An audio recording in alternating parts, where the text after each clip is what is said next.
What's up, YouTube? Welcome back to Logical, Plausible, Probable. It's been a couple weeks since my last video, but I've been out doing debates, and as a result have realized that atheists are living in a total fantasy land. Before we dive into the madness, please make sure to like this video and subscribe to the channel. And if you want to get notified when new videos go live, make sure to click that little bell icon. Alright, so the more I do debates and live streams, the more I seem to be sending atheists into a total meltdown. Their comments are starting to get hysterical, and as I present more evidence which absolutely eviscerates their standard talking points, the more they seem to be in full-scale panic.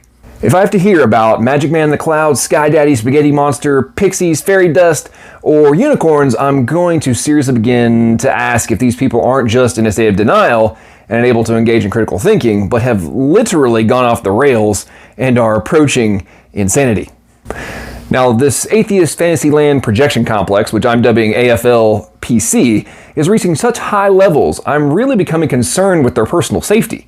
I mean, if you've become this incapable of realizing how nuts you are, then perhaps it's time to go see a therapist. Now, what this madness is leading me to conclude is that atheists have such incredibly low levels of confidence in their own bovine scatology talking points.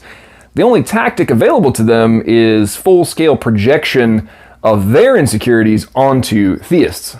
I've gotten to the point of quite literally calling out their standard talking points, showing how atheist scientists agree the root of my arguments are valid by presenting peer-reviewed papers where they are asking the exact same questions, only to be told by these nutjobs that I'm making everything up. Now, you may think I'm kidding about this. I'm not. These people are in serious need of therapy. If you are telling people they are making things up after they show you proof they are not making things up, at some point you have to recognize the person doing this has got a few screws loose. I mean, just because people have different interpretations and conclusions in regards to something being presented as evidence, that doesn't mean the evidence itself doesn't exist. This leads me to another observation about the instant dismissal of all arguments in favor of a creator being required for life to exist. The standard move by atheists is to make an appeal to authority regarding neo-Darwinism, claiming mine and anybody else's arguments don't hold water, and nobody should disagree with the status quo.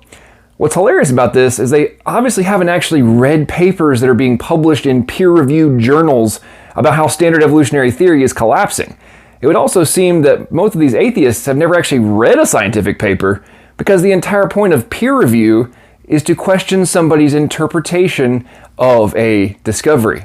Now, I could go on about this for an hour, but I will let you make your own observations, and I suggest you look for some of the following symptoms for people who may be suffering from AFLPC.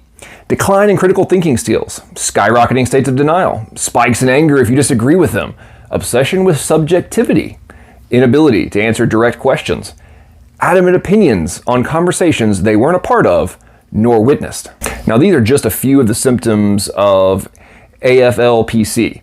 After you like this video and subscribe to the channel if you haven't already, please let me know any additional symptoms you have noticed so we can submit this mental disorder for peer review and get some of these people some help that they really, really need.